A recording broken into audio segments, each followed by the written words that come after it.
ఈ రేవంత్ రెడ్డి గారికి, real estate వ్యాపారం చేసే రేవంత్ రెడ్డి గారికి భూమి అంటే ఆయనకు ఒక ట్రాన్సాక్షన్ కావచ్చు, కానీ నా పేద బీసీ ఇంటి ఆడబిడ్డకు భూమి అంటే ఒక ఇమోషన్, నా పేద దళితులకు భూమి అంటే ఒక ఇమోషన్, నా ఆదివాసీలకు భూమి అంటే పంచ ప్రాణం.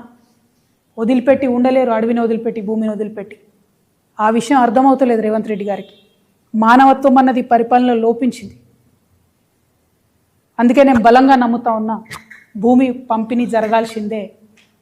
తెలంగాణ రక్షణ సేన అధికారంలోకి వస్తే ఖచ్చితంగా భూమి లేని ప్రతి పేద ఇంటికి కూడా కుటుంబానికి 1 ఎకరం చొప్పున మేము భూలక్ష్మి పథకం పేరుతోని భూ పంపిణీ చేయడం జరుగుతుంది.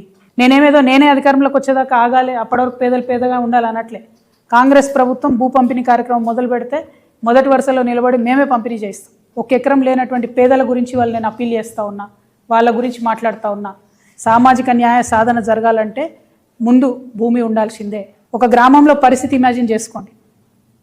భూమి లేనివాడికి ఎంత విలువ ఉంటుంది, భూమి ఉన్నవాడికి ఎంత విలువ ఉంటుంది. పిల్లనియాలంటే ఏం అడుగుతారు? ఇల్లుందా, భూమి ఉందా, జాగుందా అని అడుగుతారు. ఆ విలువ ఉండద్దా? సామాజిక గౌరవం ఉండద్దా? దానికోసం నేను ప్రయత్నం చేస్తూ ఉన్నా. దయచేసి ఈ విషయాన్ని అర్థం చేసుకోవాల్సిందిగా మా మేధావర్గాన్ని అప్పీల్ చేస్తూ ఉన్నా. నేను సామాజిక న్యాయం జరగాలి తెలంగాణలో అంటే అది పొలిటికల్ స్లోగన్ కాదు, విప్లవాత్మకమైన గుణాత్మకమైన మార్పు కోసమే తెలంగాణ రక్షణ సేన ముందొచ్చింది, దానికోసం ప్రయత్నం చేస్తుంది. మరి భూలక్ష్మి పథకం కోసం మా ఆడబిడ్డలంతా కూడా ఆలోచన చేయాలి. మీ ఆడబిడ్డగా సమాజంలో గౌరవం సాధించాలంటే ప్రతి కుటుంబానికి కనీస ఆస్తి ఉండాలి, 1 ఎకరమన్న జాగు ఉండాలని బలంగా నమ్మే వ్యక్తిగా నేను ఈ పథకాన్ని ప్రవేశపెడతా ఉన్నా. మీ అందరి సంపూర్ణ మద్దతు, ఆశీర్వాదం తెలంగాణ రక్షణ సేనకు ఉంటుందని చెప్పి భావిస్తున్నా.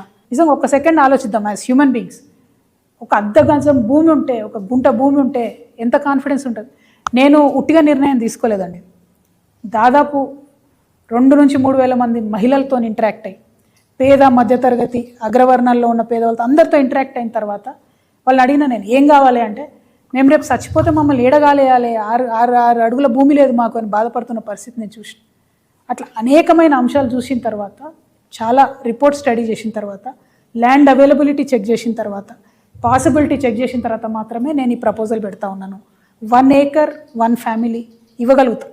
ఉంది ల్యాండ్, ఇచ్చే మనసు ఉండాలి. రేపు మేము వచ్చిన తర్వాత పరిపాలన అమ్మ మనసుతో జరుగుతుంది కాబట్టి అందరికీ కూడా, పేదవారందరికీ ఖచ్చితంగా దొరుకుతుంది. ఎందుకంటే గౌరవం ఇవ్వాలి, గౌరవం రావాలి అంటే ల్యాండ్ ఓనర్షిప్ ఉండాల్సిందే. అది ఇవ్వాలంటే కూడా మనకు నచ్చినా నచ్చపోయినా భూమి లేనో తీరు చూస్తారు, భూమి ఉన్నో తీరు చూస్తారు. అది ఊర్లో అయినా, సిటీలో అయినా, ఎక్కడైనా విలువ అనేటటువంటిది, సామాజిక విలువ అనేది ఆస్తిపాస్తులతో చూస్తారు. ఆ ఆస్తిని క్రియేట్ చేద్దామని నేను ప్రపోజల్ చేస్తాను. గవర్నమెంట్ ముందు, ప్రజల ముందు, మేధావుల ముందు ఈ ప్రపోజల్ పెడుతున్నాను. మా పార్టీ నుంచి ఈ అంశాన్ని సీరియస్గా తీసుకుంటాం. రేపటి నాడు అధికారంలోకి వచ్చినాక దాన్ని అమలు చేస్తామనే మాట ఇస్తా ఉన్న తెలంగాణ సమాజానికి.